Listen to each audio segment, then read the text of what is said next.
Hi there, this is Maneesh from PMP bringing to you yet another power-packed episode on PM Ninja video series. In this particular video, we are going to talk about a very straightforward thing called PMP application process. The reason I'm making this video is because I'm getting a lot of calls from people who want to get into PMP or want to apply for PMP but have no clue how to do it, or they have too many questions around it. So I wanted to make a very thorough, a very straightforward video, and of course there'll be no video sharing or screen sharing of any kind. You don't need it. You just need to understand it better, and that's what this video is all about. So if you need to understand the application process, well, keep watching.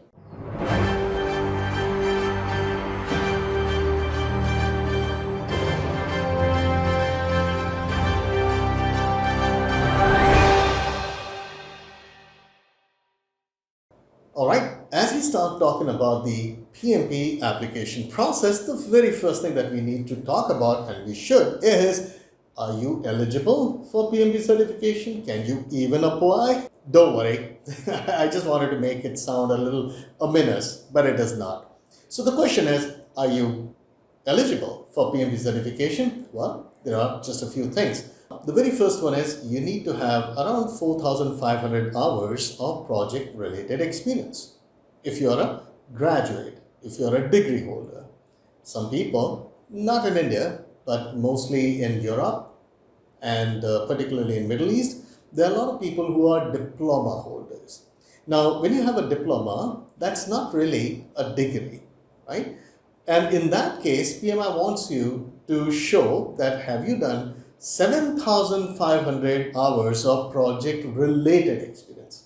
Now, you might be wondering that whether I say 4,500 hours or 7,500 hours, I keep saying project-related experience. That's because a lot of people have a misconception that you have to be a project manager. You have to have the role of a project manager in a project or a series of projects, which accounts for 4,500 hours in order to be eligible to apply for PMP certification. Not true. You need to be connected to projects any which way, but you should have had 4,500 hours of project-related experience as an engineer, as an architect, as a coder, as a developer, as a QA guy, as a tester, as a sponsor, right? As a business analyst, doesn't really matter. As long as you are connected to a project for this duration, either you are a degree holder or a diploma holder, you are eligible. Well, that's one of the eligibility. Let's talk about the other eligibilities. Over and above that, you need to tell PMI, in fact, you have to prove to PMI that you've actually undertaken a course from one of the project management institutes, which have actually explained to you what is project management as per PMI. It could be connected to your PMBOK, EACO, or any other documents which PMI has actually made it mandatory for people to go through. So you need to prove to PMI that, hey, you know what? I've spent 35 contact hours actually going through the material recommended by PMI for PMP, and I've gone through it all and I've understood it. And guess what? I went through an instructor-led or a video-based training and I have my certification. Here's the proof. That's what your 35 contact hours for, right? So that's the second eligibility, right? The third is you need to get approved by PMI through an application process. All you have to do is go to the site called pmi.org and then go for a tab called certification. I think one of the first or second tab would be PMP. And of course, on this side, you'll see right hand side, you'll see apply for PMP. Just go ahead, and rest is all, complete. You have to add some demographic information. You need to register for it. You'll get some user ID, password. After that, you'll go for the actual application process, where over a period of time, you'll have to show your 35 contact hours, the experience, right, of 4,500 hours or 7,500 hours, depending on whether you are a degree holder or a diploma holder. And of course, some of this experience that you have may not come from a single project. It could be multiple projects. So you have to add them in a specific sequence. But when you actually add this, you need to keep in mind that these 4,500 hours or 7,500 hours, whatever the case may be, should have been earned within the last 8 years from today. And today is the day when you're actually typing in the data into the online application form. So within the 8 years from today, in the past, you have completed all those 4,500 hours. You cannot say, in 1977, I did this many hours, it should be applicable to it. No, sir, it won't. So it has to be just 8 years from today. That's how far back in the past you can go. Beyond that, you cannot. Another thing that you should know, and a lot of people ask me this question, is I did a lot of projects in my academics, in my school, in my universities. Will they count? Absolutely not. Because PMI is only looking for professional projects. They are not. Irrespective of what is written in certain books, and I know certain books have given it wrongly, people find it the hard way, and irrespective of what some of the YouTube channels tell you, please understand it, right? Only professional experience is counted. None of your academic experiences are ever counted. So people say, I was in ISB and I did this, I was in IIMS, I did so many projects, they were almost like a real project. No, sir, those are not counted. They are not taken as professional. They are only for academics. No matter how realistic they were, they will not be counted, right? So be careful about it. Do not have a misconception about it at all, right? Now,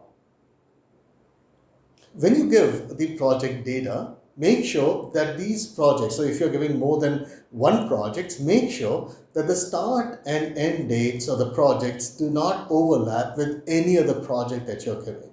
That's where the trouble starts. So please do not give any overlapping. What does overlapping mean? So you say that there is one project that you started in 1st of January and ends in 31st of December. I'm just making up these, very easy to remember kind of dates just for the heck of it. So first it started on 1st of January, ended on 31st December, and then you say my next project actually started on 1st of June within the same year, like 2021 as the previous project, and then it ended on July of 2022. Well, that's not how it. There's an overlap of 6 months between the first and the second project, and that's where you are going to face major issues. You will be called in for questioning, and that becomes ugly. So even if you've had overlaps, just don't give that data. Go for those projects which are actually non-overlapping. Be very careful about it. A lot of people have gotten into terrible issues because of this, even when they gave it genuine data. So be careful how PMI looks at it and what you think is genuine or possible. Don't do that. Give absolutely separate projects which do not overlap. I cannot stress this enough, right? Okay, for each of the project that you're inputting, you'll have to give details like what was your role with the project, what kind of project it was, what methodology did you use, and you have a choice that if you don't want to give methodology, you can just simply say, hey man, I don't want to tell you about the methodology. And they also have a drop down for the budget, like what was the budget of the project. Some people like to write it if it's not something that you need to hide. If you need to hide, you can just say it's confidential. So these kind of information need to be given. Then comes the more important information about the same project. It usually comes in two major paragraphs. The first paragraph talks about the project, what this project was about, what it is about, what is it that you did, which kind of industry, like just a paragraph, just explaining the objective of that particular project. The second paragraph should only list down some of the major deliverables that you had. Now, when you say deliverables, it's not like installing something or giving the software to the company. It's also your project charter, if you had one. If you didn't have a project charter, you can just write initiation document, which is fine. And PMI understands that not every project that you've done actually follows the PMP standard. So it's okay. Initiation, document, some other documents, planning documents, checklist, whatever were the major deliverables, including the actual deliverables, physical or intangible deliverables that were there for this project, just write them down. Don't write a story that when I did this, this happened, and then you know what, something interesting, this happened. No. They are not wanting to see a story. They have an automated parser that runs through it. So don't write any kind of a unnecessary phrase, right? That's where it'll get hit with a lot of exceptions and they will start questioning you. So don't do that. Just write the deliverables with proper comma separation. Keep the grammar very simple. And once you're done, and then you submit. Of course, you've already entered the start and end date. So nowadays, you don't have to give the hours. Okay, in this particular project, I spent this many hours. You don't have to do that anymore. That part is simplified. They now, when I say they, the PMI application form, the PMP application form calculates that automatically between the start and the end date. They remove all the Saturdays and Sundays, even if you were working, right, on Saturdays and Sundays. They don't allow for more than 6 to 7 hours, 6 or 7 hours on any given day. And therefore, the hours you may have actually worked in, because in certain projects we work like crazy, but in certain other projects we don't, PMI will just generalize it. So keep that in mind. So you may have a different thing that in your mind that, hey, these 5 projects make up my 4,500 hours, but you may find that you might be falling a little short the way PMI calculated. So keep a couple of projects handy, their data handy, so that if the time comes, if the calculation does not reach 4,500, just add this another project. So you will have the total of 4,500 hours in Pro. You do not have to have exactly 4,500 hours. It could be, it's way more than that. Right? So just add those number of projects as long as you get, above 4,500 hours. Having done that, you have to just give your data. You also have to give some references, and some people get scared about references. They think that they're going to check, they're going to call. No, they don't. Until the time that they are suspicious, which depends on you, how you entered the application, the project data. Usually they don't like to be suspicious, right? So the reference is only that, random checks they want to do. So you just give somebody's name who knows that, who had worked, who knows that you worked on that particular project. Usually it's the HR people, your own project managers, but don't give a name of a person you've had a falling out with. They will think that, oh man, this is a great time to get even with that guy. So don't give those people's name, but any other person's name is just about okay. Now those people need not be working in that company today. The world keeps on moving on. PMI understands it. So it's just that they don't want people who can vouch for you saying that, hey, you worked in this particular project. They remember it, that kind of stuff. And that's good enough for you, right? Okay. Now what happens is that usually it takes about a week for approval. Sometimes they make it less. That depends on the load. Of late, I heard that they were taking a little more than 1 week. But for US, they were actually doing it in just 2 to 3 days. So it also depends on the region, because from India, from other countries like India, the number of people who are certifying far outnumbers any other persons from any other Western countries. So it's there are different zones, and therefore the application process for India sometimes take a little longer. But if you're into any of the Western countries or Middle Eastern countries, you'll get the entire process done a lot faster, right? So it's just a matter of how many people are in queue. But it usually, at an average, does not take more than a week. But then some people keep asking, sir, I've heard that there are audits and it can mess you up. Well, you will have 2 kinds of audits, right? There are only 2 kinds of audits. One of the audits is like the random audit. They just randomly pick some people up, literally randomly, and they just say, okay, fine, give me some proof about your this and that. And that's a very simple thing, because they actually send you an application form which you need to fill, get it stamped and signed by somebody. That also can be done digitally. And so you don't have to visit those people or any of your supervisors, personally, particularly in these days. And you just send the data back, right? You can just scan it and send it, or they might even ask you to actually courier it. That's fine. They go for either way. So that's a very simple audit. That's called a random audit. But the trouble is when they go for a specific audit, that means they found something suspicious. That's where you have to be very careful. They'll tell you specifically why they're sending this audit. They were not convinced about a specific thing, and then you have to explain them properly if you are right about what you wrote. And if you were wrong about it because you mistyped something, own it. Say that I mistyped it. This is my actual data. And then you have to give the actual data in a signed form or something, a kind of a partial affidavit, which does not have to be notarized. It just has to be self-attested and sent. It works, right? But you need to be careful about the specific audit, right? So if you entered certain data, which was, or particularly overlapping projects, that's where usually you get those specific audits. They're not convinced that your application form is actually giving genuine data. They have this feeling that you might have fibbed it.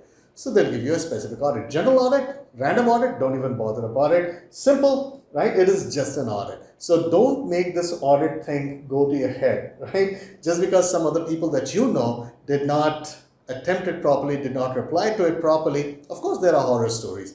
People become overconfident. They don't really bother about the importance of an audit, whether it is random or anything. And of course, they will face the music. Why would you be that person, right? So don't let it go to your head. Now, what happens, once you get the approval, you'll get a link for payment, which is $555. Yes, some of you guys think that you can save some money by becoming a member. I'm going to explain that in another video, how it may not be completely true in today's date, right? If the exchange rate changes or some of the pricing structure changes in PMI, then of course you can make money. I saved a lot of money. I saved $35 by becoming a member when I gave. Till last year, you could save, not last year, early last year, like till March, April 2020, you could save $25, right? But come December till now, well, not much. But I'm going to show you in a separate video the entire working so that you would know that you really can't save. So don't go for that. So don't let it go to your head about saving money. Just watch my video whenever it comes out about the calculations, and you'll see it's very easy to calculate. It's childish, right? But you should still know that in today's date, you can't really save any money. All right. So now, once you actually made the payment, you'll get another link. And that link is basically about scheduling your exam. Now, you need to schedule it because your entire duration after the approval of your application is just 1 year. So if you don't give the exams within the 1 year, the amount of money that you paid also lapses. So be careful. 1 year is a very long time, and you should give the exam within a few months. In fact, within the month in which you get the application approved. That's more than enough time if you've understood things very well. And then you have to schedule the exam. Now, the Prometric Center does not exist anymore. PMI has now hooked up with Pearson. It's a pretty large group. So in most of the cities, major cities, you'll find more than one center, which actually makes it much easier for people to actually give the exam. It is much more secure and it's even more comfortable. I'm talking about the centers. But now you have another thing, and that is proctored exams. You can give the exam from your own home. The camera on your, the tab or your, laptop machine will actually be used for the proctor, basically an invigilator, to look at you and look at your surrounding to make sure that you're not cheating. You have to be in a conversation with that person. So that's another way to give the exams, right? Most of the universities are now using proctored exams for, children nowadays. The same is applied for by PMI. For PMP candidates. A lot of people like it. A lot of people prefer to go to the center. Now, I'm going to make a separate video about which one is better, what are the circumstances in which you should go for one with the other, or what are the advantages, disadvantages, and the procedures for proctored vis-a-vis what you expect in a Pearson Center exam. I'm going to make another video just for that, right? As I said, I'd like to get into details so that you can make a very informed decision. And I think I've already told you that you get 1 year for, giving the exam once your application is approved. Perfect. All right, that's your application process. Quite simple, quite straightforward. What's stopping you? Go ahead and apply. study first. All right. Thank you for watching this particular episode of PM Ninja video series. And if you like these videos, why don't you go ahead and subscribe? And also, since we don't advertise, just help us by kind of letting as many people know about this particular video. Share it with people. I'm going to catch you later. Thank you for watching.